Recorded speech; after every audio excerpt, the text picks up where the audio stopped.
ইউসুফ আলাইহিস সালাতু ওয়াস সালাম কে যখন তার বাবার কাছ থেকে তার ভাইয়েরা সৎ ভাই 10 জন মিলে যখন তাকে নিয়ে আসলো, আয়েশা তাকে কুয়ার ভিতরে নিক্ষেপ করে দিল, কুয়ার ভিতরে ফেলে দিল এবং তার বাবার কাছে নিয়ে তার কাপড়গুলো নিয়ে, রক্ত মাখা কাপড়গুলো নিয়ে হাজির করলো এবং বলল, তোমার সন্তানকে বাঘে খেয়ে ফেলেছে, তোমার সন্তানকে বাঘে খেয়ে ফেলেছে।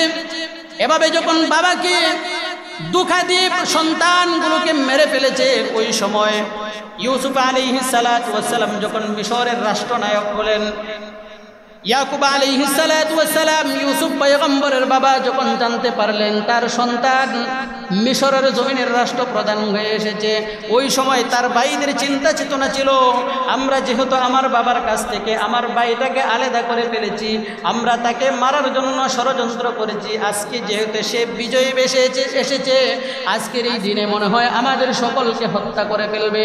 ভাইদেরকে ইউসুফ পয়গম্বর আলাইহিস সালাতু ওয়াস সালাম ডাকলেন, ডাক দিয়ে বললেন, ও আমার ভাই সকল শোনো, তোমরা আমাদের উপর যে পরিমাণ নির্যাতন করেছো, অত্যাচার করেছো, জুলুম করেছো, আজকের এই দিনে শোনো, আজকের এই দিনে আমি ইউসুফ পয়গম্বর আমার সকল সৎ ভাইদেরকে আমি ইউসুফ পয়গম্বর মাফ করে দিলাম। ইউসুফ আলাইহিস সালাতু ওয়াস সালাম তার ভাইদেরকে মাফ করে দিলেন। এটাই রাসূল করিম সাল্লাল্লাহু আলাইহি ওয়াসাল্লাম বললেন যে আমি তোমাদেরকে আজকের এই দিনে কি ঘোষণা দেব তোমরা জানো? তোমাদের প্রতি আমি রাসূলের ঘোষণা হলো, ইউসুফ পয়গম্বর তার ভাইদের ব্যাপারে যে ঘোষণা ছিল, তার ভাইদেরকে যেভাবে মাফ করে দিয়েছিল, আমি রাসূল আজকের এই দিনে যে সমস্ত কাফের মুশরিক বেঈমানগুলো আমাদের উপর আক্রমণ করেছে, সাহাবীদের উপর আক্রমণ করেছে, তাদেরকেও আজকে নিঃশর্ত আমি মাফ করে দিলাম। 1857 সালে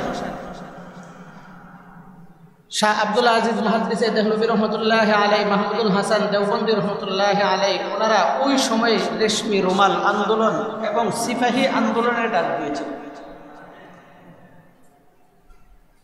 এবং ওই সময়ে রেশমি রুমাল আন্দোলনের উপর ডাকের উপর ভিত্তি করে সারা পৃথিবীর দলমত নির্বিশেষে সকল মানুষ এক বাক্যে ঝাঁপিয়ে পড়ে এই এশিয়া উপমহাদেশকে ইংরেজ শাসনের হাত থেকে মুক্ত করেছিল। কথা ঠিক না? মুক্ত করেছিলেন। এশিয়া উপমহাদেশ মুক্ত হয়েছে। ওই সময় মুসলমানদেরকে কি পরিমাণ নির্যাতন আর অত্যাচার করেছিলেন। মুসলমানদের বলা হয়েছে যে ওই সময় একদিনে একই সময়ের ভিতরে 300 উলামায়ে কেরামকে গাছের সাথে ফাঁসির সাথে লটকায়া তাদেরকে মৃত্যুবরণ করতে হয়েছে। শুধু তাই নয়, 3.5 লক্ষ কোরআনের কপিকে একসাথে জ্বালিয়ে দেওয়া হয়েছে। তারপরেও কি ইসলাম নষ্ট হয়েছে? কথা বলেন, নষ্ট হয়েছে? ইসলাম ধ্বংস হয়েছে? ইসলাম ধ্বংস হয় নাই, বরং ইসলামকে হেফাজত করার মালিক একমাত্র তিনি কে? তো 1857 সালে রেশমি আন্দোলনের মাধ্যমে ইংরেজরা এই এশিয়া উপমহাদেশ থেকে পরাজিত হয়েছিলেন। তার পরবর্তীতে এসে 1947 সালে আবার আন্দোলন করে, জিহাদ করে, যুদ্ধ করে আমরা পাকিস্তানের সাথে তখনও একটা স্বাধীনতা অর্জন হয়েছিল। আবার ওই পাকিস্তানের ভিত্তিতে পাকিস্তানের সাথে যখন বাংলাদেশের পূর্ব পাকিস্তান এবং পশ্চিম পাকিস্তান ছিল, ওই সময়ে পাকিস্তানের হানাদার বাহিনী যখন আমাদের দেশের ওপর বৈষম্য আচরণ করতে শুরু করেছিলেন, আমাদের মানুষের চাকরি বাকরি, ব্যবসা বাণিজ্য, আমাদের খাবার দাবার সব কিছুর উপর যখন বৈষম্য করতে চেয়েছিলেন, এই সময় সোনার বাঙালি মানুষগুলো আবার পাকিস্তানের বিরুদ্ধে জিহাদ করে, যুদ্ধ করে 71 সনে আবার বাংলাদেশকে স্বাধীন করেছে। কথা ঠিক না?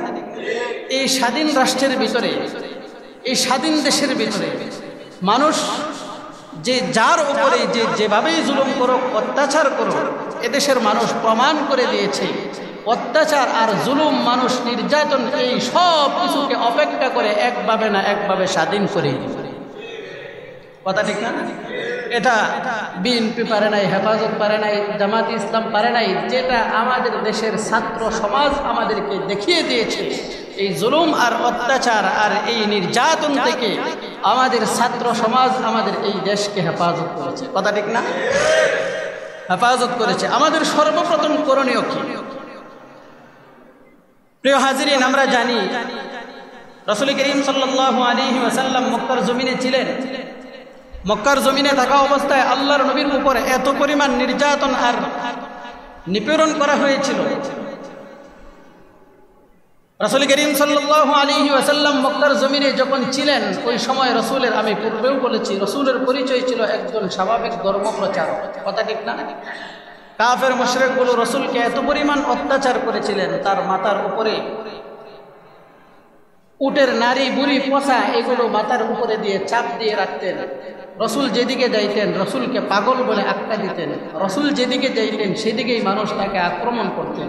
রাসূল যেদিকে যাইতেন সেদিকেই মানুষগুলো, কাফের মুশরিকগুলো রাসূলের উপর নির্যাতন আর নিপীড়ন চালাইতেন। শুধু তাই নয়, রাসূলের দাওয়াতের উপর ভিত্তি করে যে সমস্ত মানুষ কালিমা পড়ে মুসলমান হয়েছিল, তাদের মধ্যে হযরত আবু বকর সিদ্দিক রাদিয়াল্লাহু তাআলা আনহু, ইসলামের প্রথম খলিফা, তাকে কি পরিমাণ নির্যাতন করেছিলেন এবং নিপীড়ন করেছিলেন আমরা সেটা জানি, জানার অপেক্ষা রাখি না।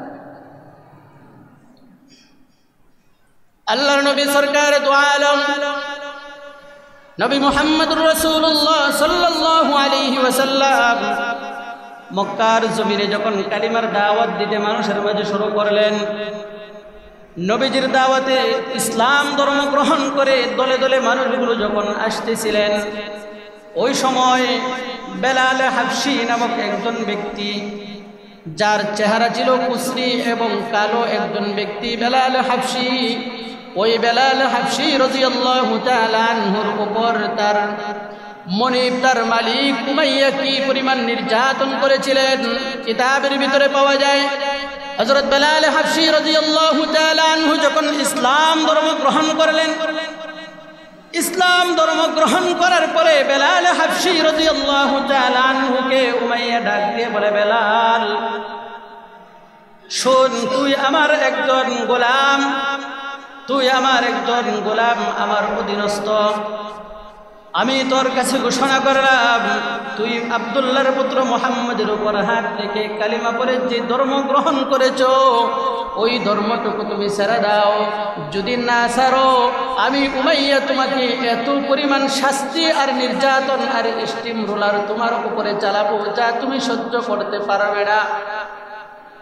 আবু জাহেল, কাফেরদের লিডার আবু জাহেল ডাক দিয়ে বলে, উমাইয়া শোনো, বেলালকে এত পরিমাণ নির্যাতন করো যাতে করে বেলালের নির্যাতন দেখে অন্য মানুষগুলো মুহাম্মদের উপর কালিমা ছেড়ে দিয়ে চলে আসে। ওই বেলাল হাবশী রাদিয়াল্লাহু তাআলা আনহুকে গাছের সাথে বেঁধে দেওয়া হয়, গাছের সাথে বেঁধে দেওয়া হয় আর পিছন দিক দিয়ে পিটাইতে থাকে। বেলাল হাবশীর কোমরের ভিতরে রশি বাঁধা হয়, পায়ের ভিতরে রশি বাঁধা হয়। বেলাল হাবশীকে জমিনের ভিতরে শোয়ায়া দেওয়া হয়, উত্তপ্ত বালুর উপরে বেলাল হাবশীকে শোয়ায়া দেওয়া হয়। আর এই বেলাল হাবশী এত পরিমাণ নির্যাতন আর নিপীড়নের মধ্য দিয়েও বেলাল হাবশীর জবান থেকে যেই শব্দটুকু বের হয়েছিল, যেই শব্দের নামটুকু উচ্চারণ হয়েছিল, এই নামটুকু একমাত্র আসমান এবং জমিনের মালিক তিনার, বলেন আল্লাহ। কার নাম উচ্চারণ হয়েছিল? হযরত বেলাল হাবশী রাদিয়াল্লাহু তাআলা আনহুকে যখন উমাইয়া মারতে শুরু করে, বেলাল হাবশী ওই কঠিন নির্যাতনের মুহূর্তের ভিতরে বেলাল হাবশী বলে, আহাদ আহাদ আহাদ। আবু জাহেল ডাক দিয়ে বলে, বেলাল তোমার এখনো পর্যন্ত সময় আছে, তুমি পরিবর্তন হয়ে যাও। আব্দুল্লাহর পুত্র মুহাম্মদের হাতে হাত রেখে যে কালিমা পড়েছো ওই কালিমা তুমি ছেড়ে দাও, এই কালিমার শব্দটুকু তুমি ছেড়ে দাও। তোমার উপর কোনো নির্যাতন হবে না, তোমার উপর কোনো নিপীড়ন হবে না, তোমার উপর স্টিম রোলার চালানো হবে না। বেলাল হাবশী রাদিয়াল্লাহু তাআলা আনহু ডাক দিয়ে বলে, আবু জাহেল, ও কাফের, ও মুশরিক, ও বেঈমানের বাচ্চাগুলো শোনো, যতদিন পর্যন্ত আমার এই শরীরের ভিতরে, এক দেহের ভিতরে এক বিন্দু পরিমাণ রক্ত থাকবে, আমি বেলাল ঘোষণা করলাম, ততদিন পর্যন্ত আমি ওই আব্দুল্লাহর পুত্র মুহাম্মদের হাতে হাত রেখে যে কালিমা পড়েছি, এই কালিমার ভিতর থেকে আমি চুল পরিমাণ পিছপা হব না। বেলাল হাবশী রাদিয়াল্লাহু তাআলা আনহু এত পরিমাণ নির্যাতন আর নিপীড়ন করার পরেও বেলাল হাফসি রাদিয়াল্লাহু তাআলা আনহু ইসলাম ছাড়ে নাই। এই বেলাল হাফসি রাদিয়াল্লাহু তাআলা আনহু যে ঈমান গ্রহণ করেছিলেন, পৃথিবীতে আমাদের দেশের ভিতরে এই সকল ঈমানদার এখনো আছে না নাই? কথা চিল্লা বলেন, আছে না নাই? আছে। আমরা দেখেছি ইতিপূর্বে হেফাজতে ইসলামের সময়, হেফাজতে ইসলামের রাত্রিতে যে মানুষগুলোকে গুলি করে মানুষগুলোকে রাতের অন্ধকারে গুলি করে তাদেরকে বাসিয়ে দেওয়া হয়েছে। যদিও ওই সময় পর্যন্ত গোপন ছিল, কিন্তু আজকের এই পৃথিবীতে এই সবগুলো প্রকাশ হচ্ছে কি হচ্ছে না? এই সব কিছু প্রকাশ হবে। অন্যায় আর অত্যাচার আর জুলুম আর স্টিমরোলার যে কেউ চালাক না কেন, এগুলো কোনোদিন দামাচাপা দিয়ে ডাকা যাবে না। এই সব কিছু প্রকাশ করে দেওয়ার মালিক একমাত্র তিনি কে? সব কিছু প্রকাশ করে দিবেন। বলেন, এত ক্ষমতাসীন আর এত পাওয়ার, এই সব কিছু ধ্বংস হয়ে গেছে। কে ধ্বংস করার মালিক? বলেন। বেলাল হাফসির কোমরের ভিতরে রশি বাঁধা হয়, বেলাল হাফসির জবান থেকে আহাদ আহাদ বলা হয়। আমাদের দেশের ভিতরেও দেখেছি আমরা কত উলামা ইকরামের কোমরের ভিতরে গরুর রশি বেঁধে বেঁধে টানা হেঁচড়া করা হয়েছে। এরপরেও তাদের জবান দিয়ে কখনো কোনো দলের শব্দ উচ্চারণ হয় নাই, কখনো কোনো তাদের জবানের ভিতর দিয়ে কোনো শব্দ উচ্চারণ হয় নাই। তাদের জবান থেকে একমাত্র শব্দ উচ্চারণ হয়েছিল নারায়ে তাকবীর আর আল্লাহু আকবার। কথা ঠিক না? একমাত্র শব্দ উচ্চারণ হয়েছিল নারায়ে তাকবীর আর আল্লাহু আকবার। এটাই প্রমাণ করে পৃথিবীর জমিন, পৃথিবী যতদিন থেকে থাকবে, পৃথিবী যতদিন আছে, আল্লাহর আসমান থেকে যতদিন পর্যন্ত সূর্য উদিত হবে, যতদিন পর্যন্ত চন্দ্র উদিত হবে, ততদিন পর্যন্ত এই পৃথিবীর জমিনে ইসলাম আছে, কিয়ামত পর্যন্ত থাকবে। যত বড় শক্তিশালী হোক না কেন, ইসলামকে ধ্বংস করতে পারবে না, বরং ইসলামকে যারা ধ্বংস করার জন্য আসবে তারাই পৃথিবী থেকে ধ্বংস হয়ে যাবে। কথা ঠিক না? আমরা ইতিপূর্বে দেখেছি ফিরআউন, হারুন, কামান, হামান, সাদ্দাত, আবু জাহেল, উতবা, সাইবা, তাদেরকে দেখেছি। কিন্তু পৃথিবীর জমিনে তাদের নাম নিশানা পর্যন্ত আজকের এই পৃথিবীতে নাই। আজকের এই পৃথিবীতে যারা মুসলমানদের উপর জুলুম করবে, কোরআনের উপর জুলুম করবে, আলেমদের উপর অত্যাচার করবে, তাদের নাম নিশানাও আল্লাহ মুছে দিতে পারে কি পারে না? আল্লাহ নাম মুছে দিতে পারে।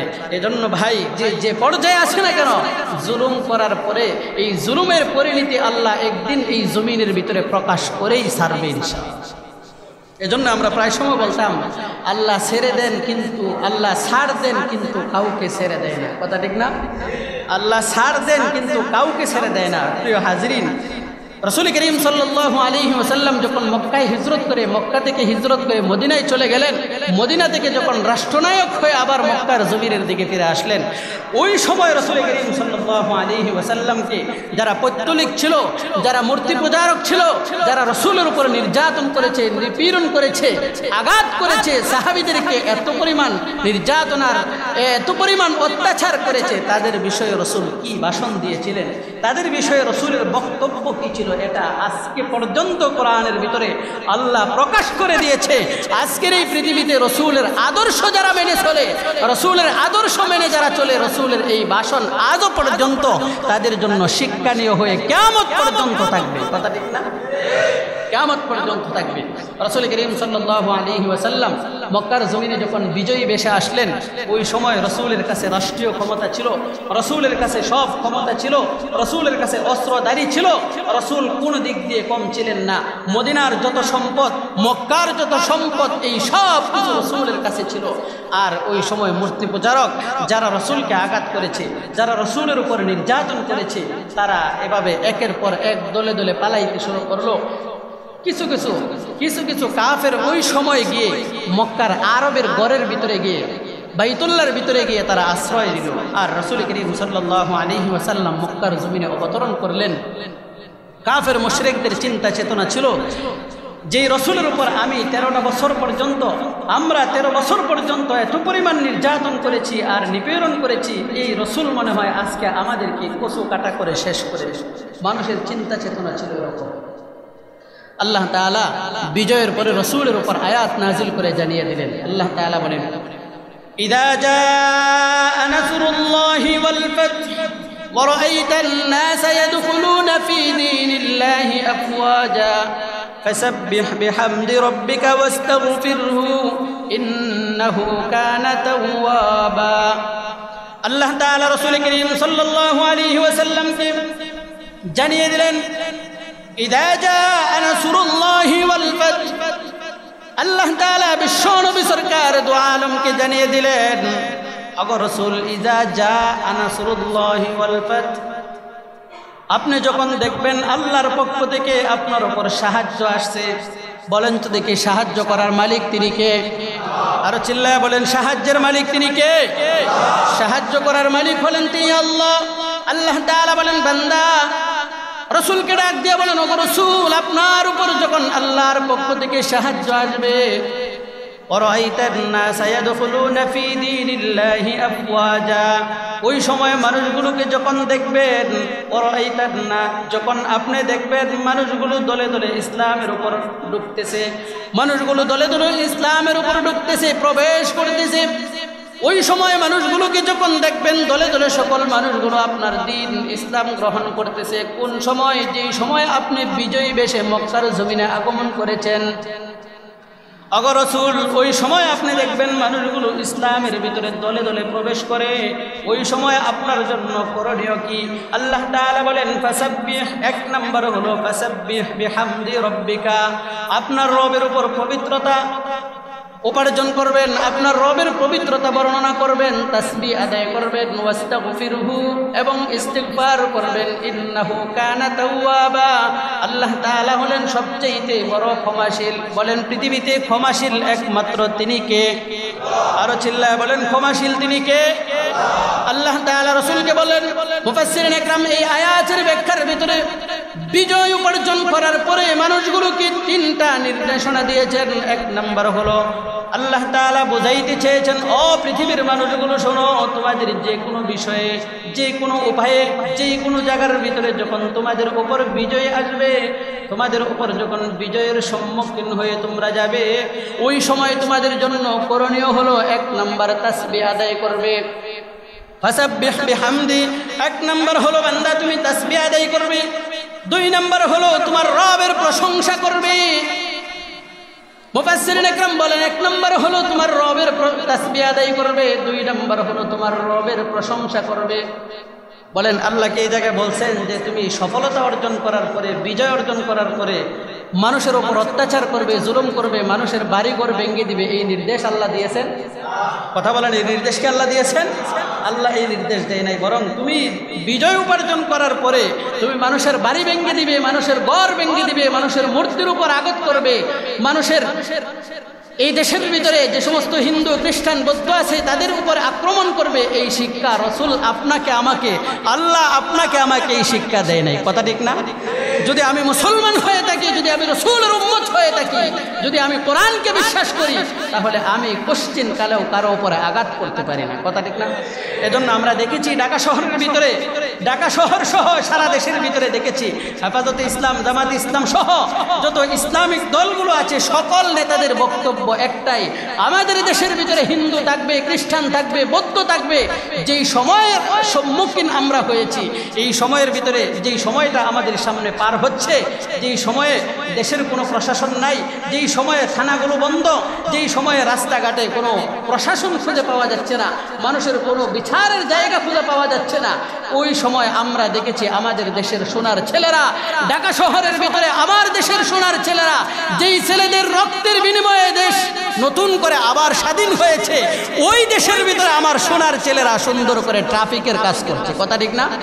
কারো কাছ থেকে 1 টাকা বিনিময় চাই নাই, কারো কাছ থেকে কোনো পারিশ্রমিক চাই নাই, বরং আমরা দেখেছি গতকালকে ঢাকা শহর, আমার সন্তান ছেলে এবং মেয়েগুলো যেভাবে ঢাকা শহর পরিষ্কার করেছে, এই পরিষ্কার যদি ইতিপূর্বে কখনো করা হতো, তাহলে এই ঢাকা শহর পরিষ্কার সিটি পরিষ্কার করার জন্য আমার দেশের জনগণের ট্যাক্সের টাকাগুলোর মধ্য থেকে সর্বনিম্ন 3 কোটি টাকা বাজেট করে তারপরে পরিষ্কার করানো হতো।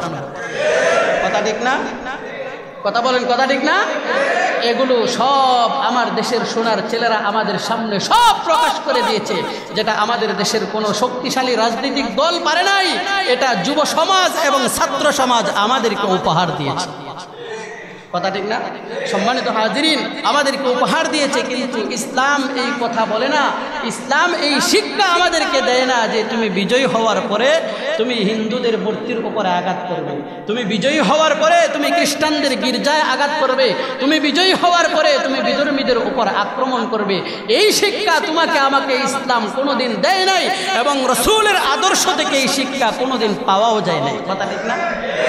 কোনো হিন্দু থাকবে, আমাদের দেশে হিন্দু থাকবে, এখন যেহেতু দেশের পরিস্থিতি ভিন্ন রকম, আমাদের ইমানি দায়িত্ব হলো যেমনভাবে আমার মসজিদ হেফাজত করা আমার দায়িত্ব, ঠিক তদ্রূপভাবে আমার প্রতিবেশী যে খ্রিস্টানের, আমার প্রতিবেশী যে হিন্দুদের মূর্তি আছে হিন্দুদের মন্দির আছে, খ্রিস্টানদের গির্জা আছে, এই সব কিছুর পাহারাদারি করা এটাও আমার আপনার দায়িত্ব হয়ে পড়ে। কথা ঠিক না? এজন্য আমরা দেখেছি ঢাকা শহরের ভিতরে ওলামা ইকরাম কমিটি গঠন করে ওলামা ইকরাম দলে দলে বন্দী হয়ে এক একটা এমনইভাবে গির্জার সামনে, এক একটা মন্দিরের সামনে 4-5 জন করে একটা দল গঠন করে তারা সারা রাত্র মন্দির এবং গির্জাগুলো পাহারা দিচ্ছে। কিন্তু হেফাজতে ইসলামের পক্ষ থেকে গতকালকের মেসেজ শুনেন, এদেশে মুসলমান থাকবে, এদেশে হিন্দু থাকবে, এদেশে খ্রিস্টান থাকবে, এদেশে বৌদ্ধ থাকবে, এদেশে সব থাকবে, কিন্তু যা আমরা ইতিপূর্বে দেখেছি, মুসলমানের দাড়ি ব্যবহার করে, মুসলমানের টুপি ব্যবহার করে, মুসলমানের পাগড়ি ব্যবহার করে, মুসলমানের মসজিদ ব্যবহার করে, যে সমস্ত কাদিয়ানির বাচ্চাগুলো রসুলের খতমে নবুয়তকে অস্বীকার করেছে, যে সমস্ত কাদিয়ানির বাচ্চাগুলো রসুলের খতমে নবুয়তের উপর আক্রমণ করেছে, কিছু অসাধু নেতাদের পরামর্শ পেয়ে, কিছু অসাধু নেতাদের সাহস পেয়ে আমাদের দেশের ভিতরে যারা এই সমস্ত কাদিয়ানীদের ইজতেমা সংগঠিত করতে চেয়েছিল, হেফাজতে ইসলামের পক্ষ থেকে মেসেজ হলো, বর্তমান যে সরকার গঠন হয়েছে ডক্টর ইউনূসের কাছে আমাদের সকলের পক্ষ থেকে প্রস্তাবনা হলো, হিন্দু থাকবে আমাদের কোনো আপত্তি নাই, খ্রিস্টান থাকবে আমাদের কোনো আপত্তি নাই, আমাদের বৌদ্ধ থাকবে আমাদের কোনো আপত্তি নাই, গির্জা থাকবে, মন্দির থাকবে, সব কিছু থাকবে, কিন্তু মুসলমানের নাম ব্যবহার করে, মুসলমানের নামের শুরুতে মুহাম্মদ শব্দ ব্যবহার করে, মুসলমানের মসজিদ ব্যবহার করে, মুসলমানের টুপি ব্যবহার করে, মুসলমানের পাগড়ি ব্যবহার করে কাদিয়ানি বাংলাদেশের ভিতরে থাকতে পারবে না। কাদিয়ানি থাকবে, অমুসলিম হিসাবে কাদিয়ানি থাকবে, কিন্তু মুসলমানের পরিচয় দিয়ে মুসলমানের দেশের ভিতরে আর কোনোদিন কাদিয়ানিদেরকে দেশে পা লাড়া দিয়ে দাঁড়াইতে দেওয়া হবে না। কথা ঠিক না? এজন্য বলতে চাই, কাদিয়ানীরা যাদের উৎসাহে, যাদের পরামর্শে, যাদের কথা শুনে কাদিয়ানীরা মুসলমানের উপর আক্রমণ করেছে, আমরা দেখেছি পঞ্চগড়ের ভিতরে 5 জন মুসলমান মাদ্রাসার ছাত্র সন্তান, তাদেরকে কাদিয়ানীরা হত্যা করেছে, মেরে ফেলেছে। আমরা দেখেছি মৌচাকের ভিতরে স্কাউট মৌচাকের ভিতরে স্কাউটের ভিতরেও তারা ইজতেমা করতে চেয়েছিল, কিন্তু মুসলমানগুলো করতে দেয় নাই। এটাই আমরা এই মেসেজ দিতে চাই, আমাদের এই সরকারের কাছে আমরা মেসেজ দিতে চাই, এদেশে মুসলমান থাকুক আমাদের আপত্তি নাই, খ্রিস্টান থাকুক, হিন্দু থাকুক, সব থাকবে, কিন্তু কাদিয়ানি এই দেশের ভিতরে অবস্থান করতে পারবে না। এটা আমাদের সকল মুসলমানের পক্ষ থেকে এটা হলো আমাদের দাবি। প্রিয় হাজিরিন, তবে যেটা বলতেছিলাম যে যখন আমাদের সামনে বিজয় আসবে, ওই সময় কোনো মানুষের উপর আক্রমণ করা যাবে না। কথা ঠিক না? কথা বলেন, কথা ঠিক না? ইসলাম এটা শিক্ষা দেয় নাই। রসুল কি শিক্ষা দিয়েছেন? রসুল যখন মক্কা থেকে হিজরত করে মদিনায় আসলেন, মদিনায় আসার পরে কিছু মানুষকে দেখলেন বাইতুল্লাহর ভিতরে গিয়ে আশ্রয় নিলেন, কিছু মানুষকে দেখলেন কাবা শরীফের পিছনে গিয়ে আশ্রয় নিলেন। রসুল সমস্ত সাহাবা ইকরামের দিলের ভিতরে চিন্তা ছিল, না জানি আজকের এই দিনে রসুল কি বক্তব্য দেয়, না জানি আজকের এই দিনে রসুলের কি ভাষণ হয়, না জানি আজকের এই দিনে কাফের মুশরিক বেঈমান মুক্ত সৌদি আরব গঠন করা হয়, মক্কা শরীফ গঠন করা হয়, মদিনা শরীফ গঠন করা হয়, কিন্তু রসুলের বক্তব্য কি ছিল? আল্লাহর নবী সরকারে দু আলম নবী মুহাম্মদুর রাসূলুল্লাহ সাল্লাল্লাহু আলাইহি ওয়াসাল্লাম সাহাবীদেরকে ডাক দিয়ে বললেন, ও আমার সাহাবা ইকরাম শোনো, 13টা বছর পর্যন্ত আমি রসুল মক্কার জমিনে থাকতে পারি নাই। আমি রসুল মক্কার জমিনে কাফের মুশরিকদের পক্ষ থেকে নির্যাতনের স্টিম রোলার আমি সহ্য করেছি, আমি অত্যাচার সহ্য করেছি, আমি তাদের পক্ষ থেকে জুলুম সহ্য করেছি, নির্যাতন সহ্য করেছি। সাহাবা ইকরাম তোমরাও যারা ছিলে আমার সাথে তোমরা অত্যাচার সহ্য করেছ, নিপীড়ন সহ্য করেছ। ও আমার সাহাবা ইকরাম শোনো, আজকের এই দিনে আমি তোমাদের কি ঘোষণা করব, আমি তোমাদের উদ্দেশ্যে কি বক্তব্য দিব? সাহাবায়ে কেরাম আরজ করলেন, ইয়া রাসূলুল্লাহ, ইয়া হাবিবাল্লাহ, ওগো নবীজি, আপনি রাসূল এবং আল্লাহ ছাড়া কেউ বলতে পারবে না, কি বক্তব্য আপনি দিবেন? আল্লাহর পয়গম্বর সরকার দু আলম নবী মুহাম্মদুর রাসূলুল্লাহ সাল্লাল্লাহু আলাইহি ওয়াসাল্লাম সমস্ত সাহাবীদের সামনে দাঁড়ায় বক্তব্য দিলেন, ও আমার সাহাবায়ে কেরাম শোনো, যেই মানুষগুলো আমাদের উপর অত্যাচার করেছিল, জুলুম করেছিল, নির্যাতন করেছিল, ওই মানুষগুলো আমাদের কাছে আশ্রয় নিয়েছে, আমাদের কাছে আশ্রয় চেয়েছে, মাফ চেয়েছে। আমি রাসূল আজকের এই দিনে ঘোষণা করলাম, আমি রাসূল তাদের সাথে ওই পরিমাণ আচরণ করব যেই পরিমাণ আচরণ হযরত ইউসুফ পয়গম্বর তার ভাইদের সাথে করেছিল। বলেন আল্লাহু আকবার। ইউসুফ আলাইহিস সালাতু ওয়াস সালাম তার ভাইদের সাথে কি পরিমাণ আচরণ করেছিলেন আমরা সকলেই জানি। ইউসুফ আলাইহিস সালাতু ওয়াস সালামকে যখন তার বাবার কাছ থেকে তার ভাইয়েরা সৎ ভাই 10 জন মিলে যখন তাকে নিয়ে আসলো, আয়েশা তাকে কুয়ার ভিতরে নিক্ষেপ করে দিল, কুয়ার ভিতরে ফেলে দিল এবং তার বাবার কাছে নিয়ে তার কাপড়গুলো নিয়ে, রক্ত মাখা কাপড়গুলো নিয়ে হাজির করলো এবং বলল, তোমার সন্তানকে বাঘে খেয়ে ফেলেছে, তোমার সন্তানকে বাঘে খেয়ে ফেলেছে। এভাবে যখন বাবাকে দুঃখা দিয়ে সন্তানগুলোকে মেরে ফেলেছে, ওই সময় ইউসুফ আলাইহিস সালাতু ওয়াস সালাম যখন মিশরের রাষ্ট্রনায়ক হলেন, ইয়াকুব আলাইহিস সালাতু ওয়াস সালাম ইউসুফ পয়গম্বরের বাবা যখন জানতে পারলেন তার সন্তান মিশরের জমিনের রাষ্ট্রপ্রধান হয়ে এসেছে, ওই সময় তার ভাইদের চিন্তা চেতনা ছিল, আমরা যেহেতু আমার বাবার কাছ থেকে আমার ভাইটাকে আলাদা করে ফেলেছি, আমরা তাকে মারার জন্য ষড়যন্ত্র করেছি, আজকে যেহেতু সে বিজয়ী বেশে এসেছে, আজকের এই দিনে মনে হয় আমাদের সকলকে হত্যা করে ফেলবে। ভাইদেরকে ইউসুফ পয়গম্বর আলাইহিস সালাতু ওয়াস সালাম ডাকলেন, ডাক দিয়ে বললেন, ও আমার ভাই সকল শোনো, তোমরা আমাদের উপর যে পরিমাণ নির্যাতন করেছো, অত্যাচার করেছো, জুলুম করেছো, আজকের এই দিনে শোনো, আজকের এই দিনে আমি ইউসুফ পয়গম্বর আমার সকল সৎ ভাইদেরকে আমি ইউসুফ পয়গম্বর মাফ করে দিলাম। ইউসুফ আলাইহিস সালাতু ওয়াস সালাম তার ভাইদেরকে মাফ করে দিলেন। এটাই রাসূল করিম সাল্লাল্লাহু আলাইহি ওয়াসাল্লাম বললেন যে আমি তোমাদেরকে আজকের এই দিনে কি ঘোষণা দেব তোমরা জানো? তোমাদের প্রতি আমি রাসূলের ঘোষণা হলো, ইউসুফ পয়গম্বর তার ভাইদের ব্যাপারে যে ঘোষণা ছিল, তার ভাইদেরকে যেভাবে মাফ করে দিয়েছিল, আমি রাসূল আজকের এই দিনে যে সমস্ত কাফের মুশরিক বেঈমানগুলো আমাদের উপর আক্রমণ করেছে, সাহাবীদের উপর আক্রমণ করেছে, তাদেরকেও আজকে নিঃশর্ত আমি মাফ করে দিলাম। আমি যদি রসুলের উম্মত হয়ে থাকি, আমি যদি রসুলের একজন উম্মত হয়ে থাকি, রসুলকে অনুসরণ করে থাকি, আর আমি যদি মনে করি মানব জাতির ভিতরে সবচাইতে বড় নেতা, মানব জাতির ভিতরে সবচাইতে আদর্শবান ব্যক্তি হলো একমাত্র রসুল, তাহলে আপনার আমার করণীয় কি হবে এটার ভিতর থেকেই শিক্ষা নিয়ে হবে। কথা ঠিক না? কথা ঠিক না? কিন্তু তবে এখানে একটা কথা আছে, এখানে একটা কথা আছে, কথাটুকু হলো সূক্ষ্মভাবে বুঝবেন। আবার কেউ চিন্তা করবেন না যে কাউকে মারার জন্য, কাউকে ধরার জন্য এই নির্দেশ দেওয়া হচ্ছে, এটা না, বরং সূক্ষ্মভাবে কথা হলো যারা এতদিন রাষ্ট্রীয় ক্ষমতায় এমপি মন্ত্রীর পদে থাকার কারণে যারা এতদিন পর্যন্ত আপনার সম্পদ, আপনার ব্যবসা বাণিজ্য তারা জোর দখল করে তারা খেয়েছে। ধরেন আপনার টাকা ব্যবসার ভিতরে আছে, আপনার বাড়ি, আপনার গাড়ি, আপনার ব্যবসা, এই সব কিছু তাদের ক্ষমতার পাওয়ারের মাধ্যমে তারা নিয়ে গেছে। টাকা আপনার, সম্পদ আপনার, বাড়ি আপনার, ঘর আপনার। এটা যদি আপনার কাছ থেকে সে ক্ষমতার দাপটের কারণে নিয়ে থাকে, তাহলে আপনার যখন ক্ষমতা আসবে আপনিও তার কাছ থেকে এটা ছিনিয়ে আনেন, এটা ইসলাম নিষেধ করে না। কথা ঠিক না?